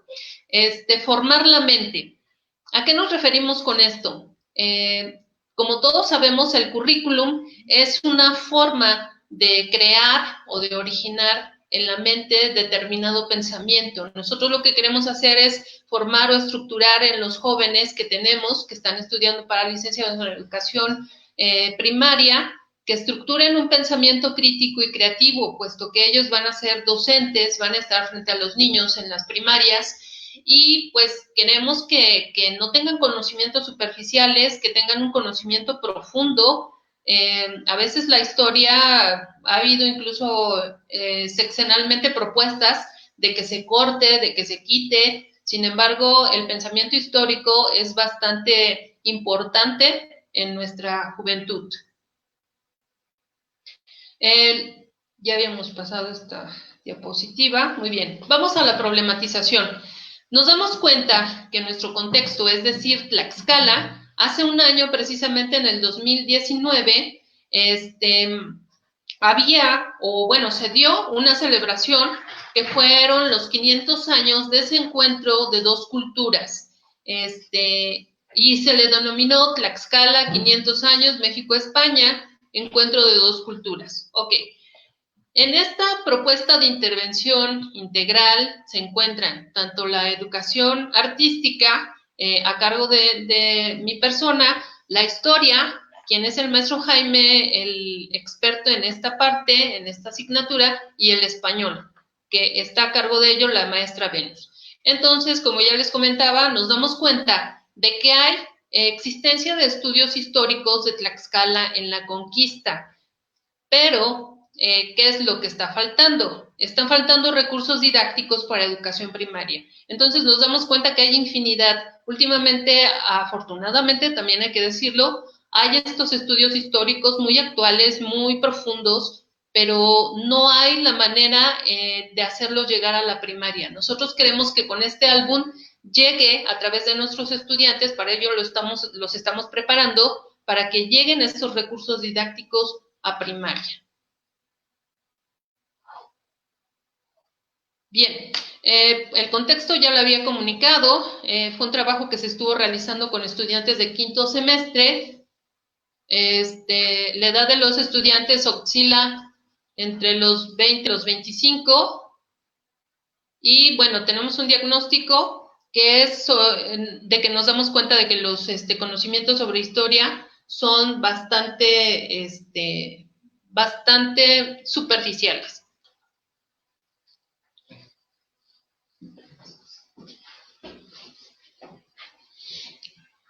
Muy buenas tardes. Aquí hacemos un cambio de lugar y precisamente en esta parte del contexto, como lo explicaba la maestra Ana María, bueno, pues nuestra escuela está cerca de la ciudad, de la capital del estado de Tlaxcala, y con nuestros jóvenes que, como escuchaban, en esta edad de 20, 25 años que tenían el año pasado, puesto que fue un trabajo que se realizó con ellos cuando estaban en quinto semestre, hoy están cursando lo que es el octavo, séptimo semestre, y bueno, esa etapa en ese momento, con los trabajos que se hicieron respecto al diagnóstico, fue a través de la observación participante, que tiene que ver esto con el método etnográfico y con un carácter cualitativo, que esto nos favorece para trabajar este tipo de propuesta, ¿no? Y en cuanto al diagnóstico,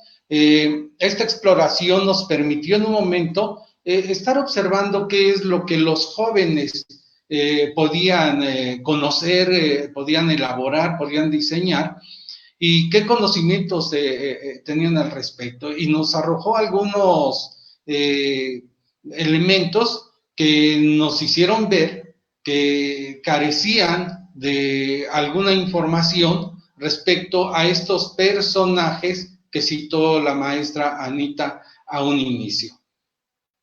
Bien, esta propuesta se estuvo aplicando originalmente en educación artística, que tuvo que ver con música y expresión corporal y danza. La quisimos nosotros enfocar bien este trabajo a la cultura de Tlaxcalteca prehispánica, y como de acuerdo a los datos que nos dio la maestra Anita, bueno, nos está ubicando allá desde mediados del siglo XIV hasta el siglo XVI. Es decir, una vez que se establecen los tlaxcaltecas en el territorio que actualmente nosotros ocupamos acá, y bueno, por eso es de que se está hablando de estos lugares como Cacasfla, que es una zona arqueológica muy importante con sus murales, que es a donde aparecen estos personajes. Y después, bueno, el maestro Desiderio Hernández Ochitiotzin los plasma parte de ello y también de la historia de Tlaxcala en los murales que se encuentran, y son al fresco, que se encuentran en el Palacio de Gobierno de nuestro estado. Y esto, bueno, pues nos ha permitido que los muchachos puedan tener también la posibilidad de acudir a lo que son las primeras fuentes, de acuerdo a lo que es la historia, ¿no? Acercarse a esos lugares para obtener una mayor, ¿qué será?, iniciativa, mejor observar los colores, las dimensiones de todo lo que nosotros les hemos pedido que fueran a ver, y bueno, esto hace que vayan ellos también desarrollando un pensamiento histórico que es muy importante, porque gracias a esto, bueno, pues también lo van a tener que hacer en sus escuelas primarias.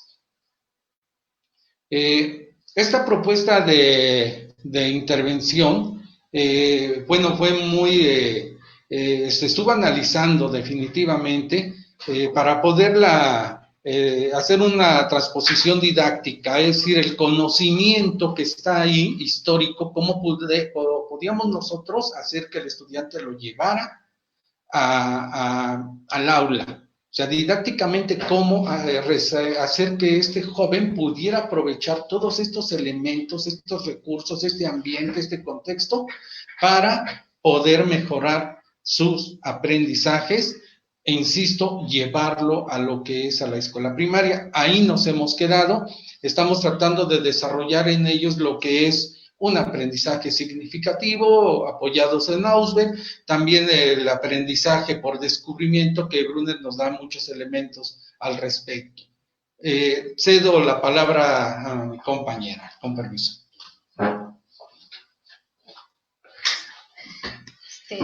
Bueno, buenas tardes. La parte que a mí me corresponde es que nos enfocamos a un marco teórico donde partimos de la idea de diferentes concepciones de Sanjurjo, que problematiza el bajo impacto de las prácticas docentes en el aprendizaje de los alumnos. Nosotros los maestros estamos, más que nada, nosotros nos abocamos a impartir contenidos.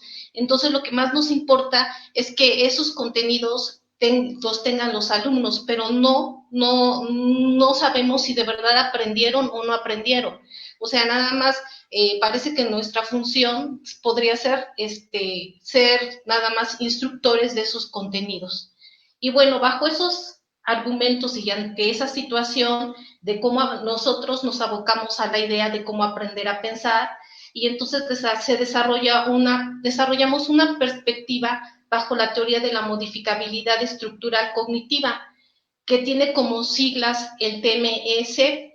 Esta teoría es planteada por Feuerstein, que consiste que todo ser humano es modificable. Solo hace falta que haya una interacción activa entre el individuo y las fuentes de estimulación. Entonces, nosotros podríamos estar hablando nuevamente de lo emocional, que de alguna manera tendríamos que tomar en cuenta y que también tiene como propuesta la neurociencia.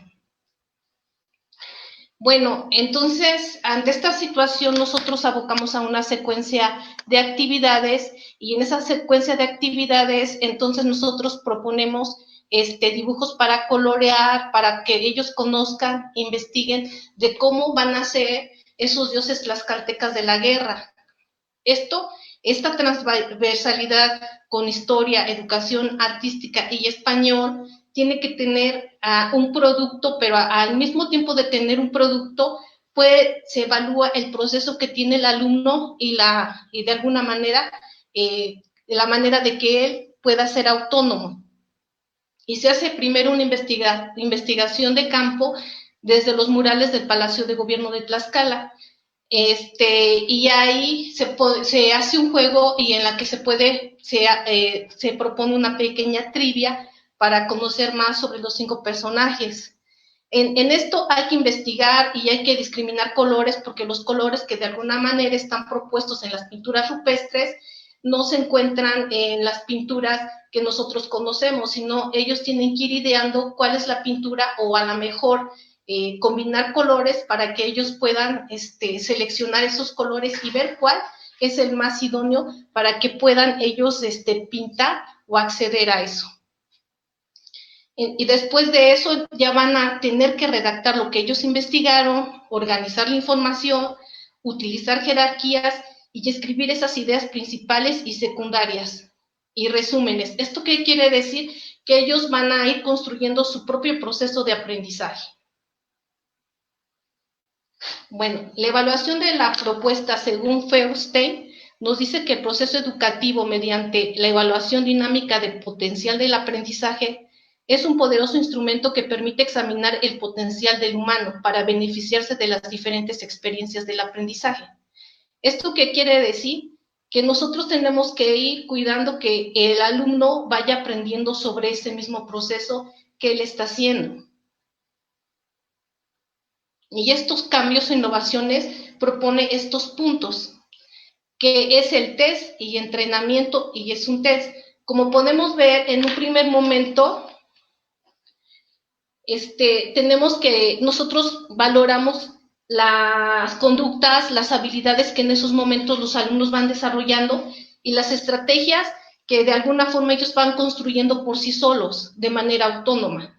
Un segundo punto en el entrenamiento sería evaluar cómo van resolviendo ese problema los alumnos, cómo le van haciendo y cómo van adquiriendo ese aprendizaje.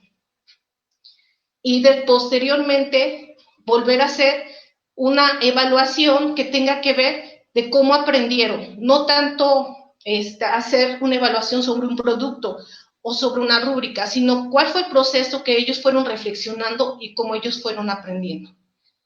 Y por último, la interpretación de las puntuaciones ha de hacerse de acuerdo con la competencia personal. O sea, como ya lo comentábamos, ellos van a ir haciendo qué aprendí, qué no aprendí, y podría ser una autoevaluación formativa que conllevaría a la autoevaluación, a la coevaluación y a la heteroevaluación. Bien, maestra, vamos finalizando, por favor. Sí, y bueno, Gracias. una de nuestras conclusiones sería, si bien los conocimientos o los hechos históricos tal vez sean subjetivos o manipulados de forma oficial, es una excelente oportunidad para generar discusión, controversia y controlar las emociones que pudieran causar los hechos históricos. Y eso sería todo. Gracias. Muchas gracias, maestra, por su intervención. Entonces, con la ponencia Álbum de personajes prehispánicos de Tlaxcala para colorear. Vamos entonces ahora a tener una participación con todos los ponentes. Vamos a llamar aquí a nuestros ponentes principales para que entonces nos vayan a responder preguntas o comentarios que tengan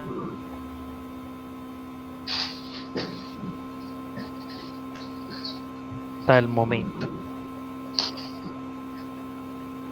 Invitamos entonces a nuestros participantes a que por favor en los comentarios dejen sus preguntas o cualquier observación que quieran hacer con respecto a las ponencias que hoy se han elaborado.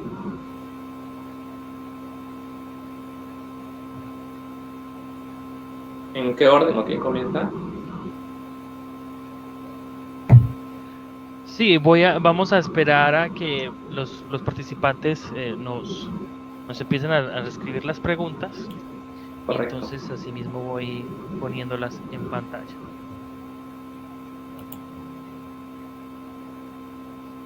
Bueno, tenemos por aquí una pregunta para el maestro Campo Elías.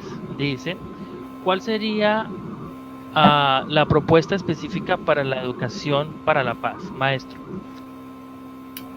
Bien, le agradezco a María Concepción por preguntar. Miren, la propuesta específica en el contexto que estamos es bastante compleja, pero creería que mi apuesta va por el lado de la pedagogía social. La pedagogía social que tiene que generar en el pueblo norte santandereano una conciencia crítica. Esto desde tres perspectivas, desde tres autores que ustedes conocen. Uno, el famosísimo Paulo Freire, ¿no? Brasilero, ministro en una época, en los años 80 en Brasil, ministro de Educación del Estado paulista. La apuesta de Henri Groul y de Peter McLaren ellos también son teóricos de la pedagogía social, en donde la apuesta por ellos enfoca tres cosas. Una, el diálogo. La educación tiene que estar conectada con el diálogo, y ese diálogo tiene que trascender estructuras y hablar de que tiene que transformar la sociedad. Ese transformar la sociedad es que de alguna forma las personas que están estudiando tienen que obligar mediante la conciencia crítica a que los grupos o los actores alzados en armas pues se sienten a la mesa para firmar un tratado de paz. Eso es conciencia crítica por el diálogo. Ahora, tiene que darse contenidos, ¿no?, para que transformen, contenidos más bien prácticos, ¿no?, que transformen la sociedad. no pueden ser contenidos teóricos, sino que apoyen el contexto social donde se está viviendo. Y finalmente, obviamente, estaría pensando en una educación contextualizada, ¿no? Esa pedagogía crítica que habla de por qué, cómo, cuándo y dónde, ¿no? Y para quién se está educando.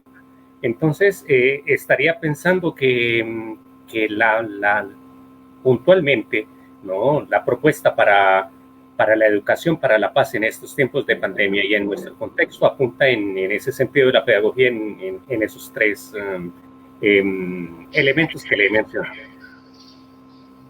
Muchas gracias, maestro Campo Elías. Vamos entonces con la pregunta para Cristín. Dice, ¿cómo se puede atender una crisis emocional a distancia, maestra?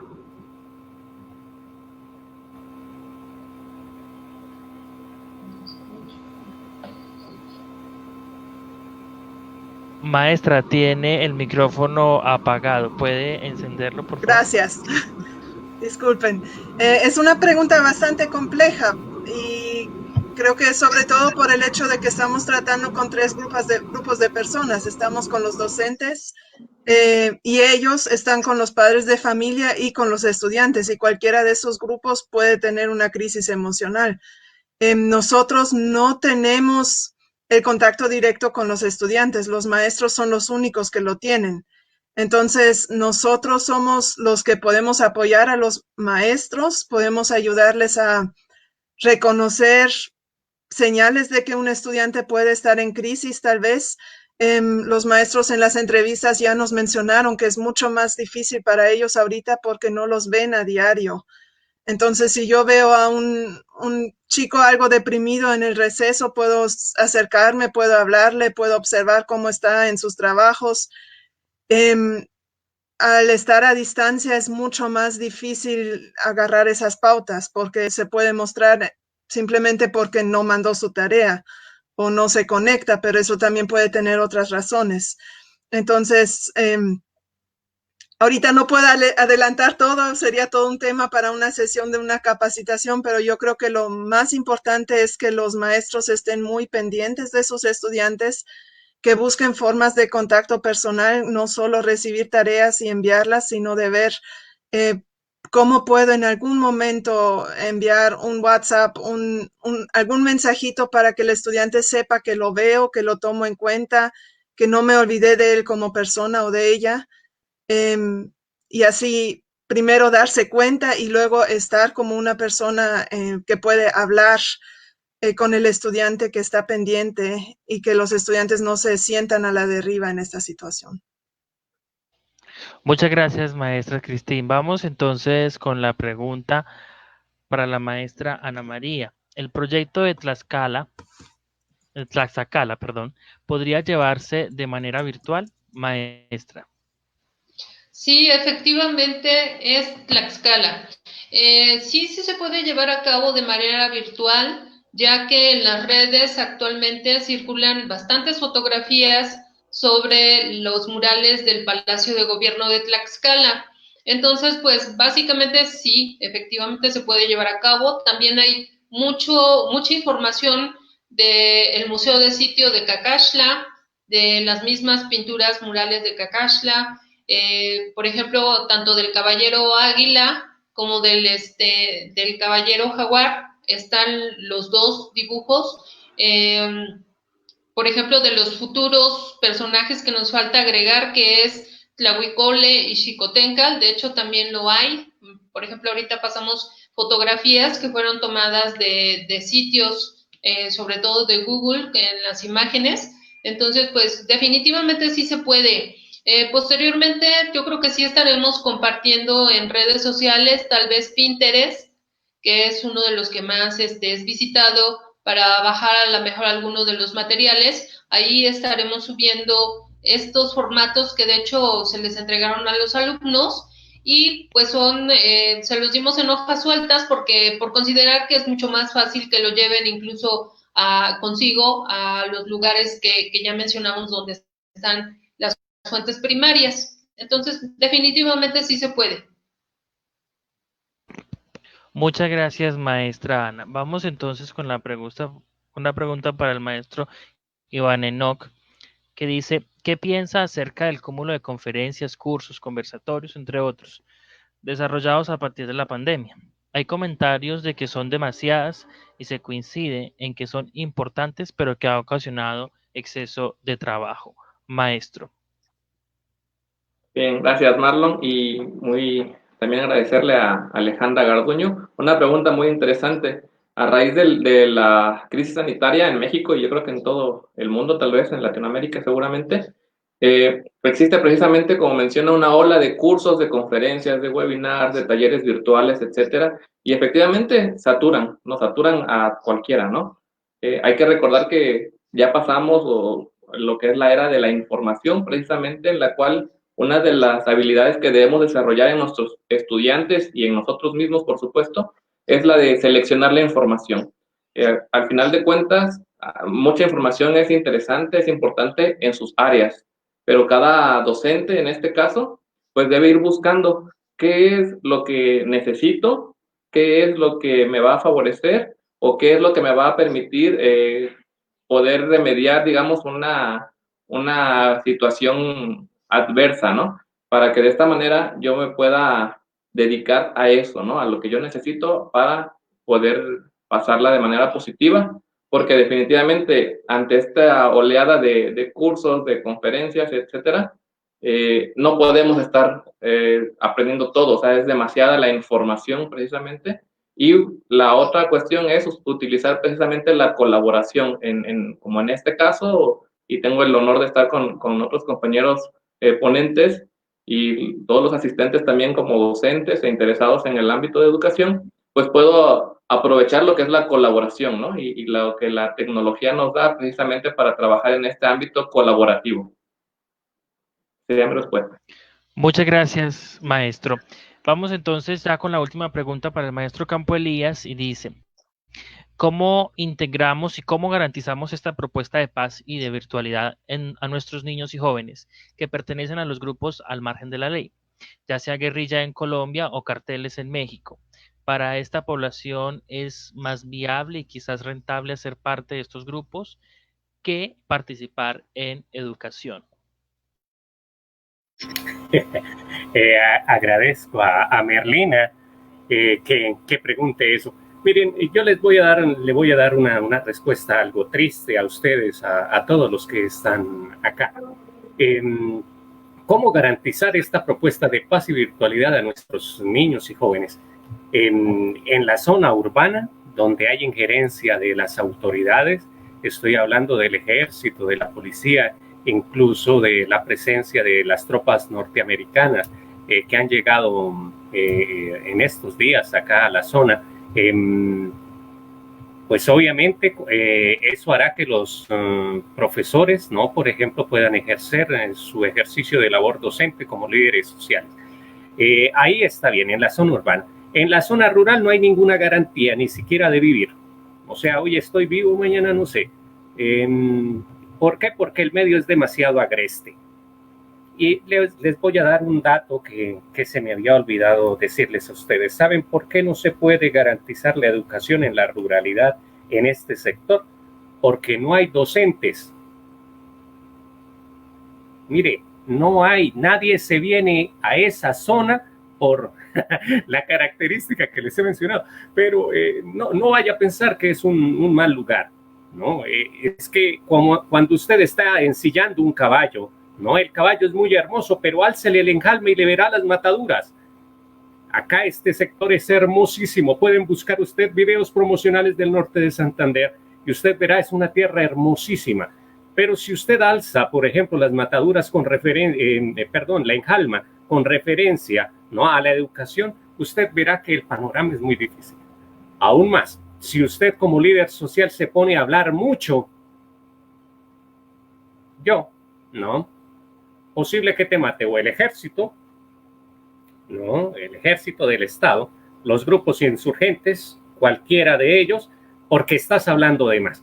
Entonces, es bien difícil darle garantías. Las únicas garantías que se presentarán en medio de la pandemia para la educación virtual solo estarán dadas en los lugares urbanos. Y para las personas que obviamente que no participan de esta educación virtual, lo más rentable, como tú lo dices, es quedarse en estos grupos insurgentes.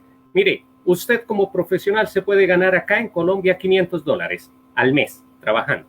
En un grupo insurgente te pueden pagar $2,000 a $3,000 mensual. Entonces, la gente que hace sopesa y entonces dice, ¿qué es mejor? Educarme, un grupo armado, lo ilegal. Por eso le digo, lástima, discúlpenme que mi respuesta sea así de triste y de pesimista para el lugar en el que estoy y en el contexto que les estoy mencionando. A pesar de que, insisto, el lugar es hermosísimo. Muchas gracias, maestro Campo Elías. Vamos entonces a seguir con la siguiente pregunta y se la transfiero a la maestra Cristín. Dice, ¿cuáles serían las estrategias que propondrían para los docentes de educación artística al momento de llevar su clase de regresar a esta nueva normalidad, considerando que se trabaja en un contexto rural de difícil acceso? Maestra. Ok, no sé si estaba dirigida a mí, pero yo creo que la artística sí es un área muy importante para el desarrollo socioemocional. Y lo que yo pienso que puede ser una oportunidad es que de veras usen proyectos artísticos para ayudar a los chicos, a las chicas a expresarse. Yo me he dado cuenta, ahí también se necesitaría capacitación de docentes, que muchas veces en las clases de arte se usan para reproducir algo, para hacer alguna manualidad para el Día de la Madre o algo por el estilo, pero no se fortalece ese lado de veras expresarse y de decir, ok, estas son mis emociones y las voy a plasmar en el papel con colores y con otras formas. Entonces yo creo que eso podría ser una buena oportunidad de veras buscar formas en que los estudiantes puedan expresarse para trabajar todas las huellas socioemocionales que ha dejado esta crisis en sus vidas. No sé si contesté la pregunta. Muy bien, muchas gracias, maestra. Tranquila. Vamos entonces con el maestro Iván con la pregunta: ¿fue eficiente la estrategia Aprender en Casa de la Secretaría de Educación Pública de México para continuar con la formación de los estudiantes, maestro? Gracias. Bien, Vico, Vladimir, una pregunta bastante interesante y sobre todo yo descartaría contestar con un sí o con un no, sino diría que la educación en México, si lo vamos con los estándares internacionales, pues no ha sido muy eficiente en sí. Entonces, hablar de si fue eficiente la estrategia Aprender en Casa, yo diría que es una situación emergente, es una situación, algo, repito, que no esperábamos, que requirió un gran esfuerzo a nivel de secretaría, a nivel país, a nivel estado, que hablé de Veracruz. Y también, como mencionaba, más que ver si fue realmente exitosa o un fracaso, que serían los dos extremos, yo diría que es una experiencia, es una oportunidad de aprovechar esta experiencia. He leído, por ejemplo, en algunos comentarios donde me dicen, maestro, aprendí en 2 meses lo que a lo mejor había tenido la oportunidad en años y no lo había querido hacer. Entonces, creo que eso es lo más importante, tratar de llevar como una experiencia positiva lo que estamos viviendo, porque aún estamos en medio de ella, estamos incluso por finalizar el ciclo escolar, y habrá partes que definitivamente quedaron con deficiencias, pero también habrá muchas oportunidades, o las hay, tanto como colectivos, como docentes, como estudiantes y como población en general, con los padres de familia. Muchas gracias, maestro Iván. Y ya para finalizar, hemos leído varios comentarios también con respecto al material del álbum. Maestra Ana María, pues la pregunta que predomina es cómo podemos conseguir el material o cómo podemos acceder al álbum o todo el trabajo que están. Ok, bueno, ya había comentado que en días posteriores, tal vez mañana, el lunes, a más tardar, pues sí subiré el material a Pinterest para que pueda estar circulando. Búsquenlo como como el nombre de esta conferencia, álbum para colorear a personajes prehispánicos tlaxcaltecas, o a lo mejor con alguna de esas etiquetas ya puedan dar con ese material allí en Pinterest. También lo vamos a estar compartiendo, espero que se pueda, a través de del Congreso, de la página del Congreso o del el Congreso Iberoamericano. Espero que nos dé la oportunidad de subirlo y para que ustedes ahí también puedan checarlo. Muy bien, muchas gracias. Pues ya vamos entonces a finalizar. Agradecemos a nuestros ponentes desde Colombia, México y El Salvador por su participación en este Congreso Iberoamericano de Educación Divergente. Vamos a compartir las presentaciones que los maestros han realizado en nuestra página. El lunes estaremos enviándoles las instrucciones para que todos los ponentes puedan ingresar y puedan descargar toda la información que nos han compartido hasta el momento de hoy.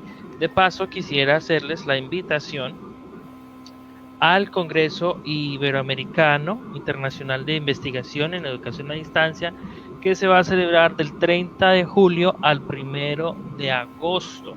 Así que los invitamos para que también estén pendientes cuando se habiliten las convocatorias y envíen sus ponencias y hagan sus registros respectivamente. Muchas gracias a todos ustedes por participar.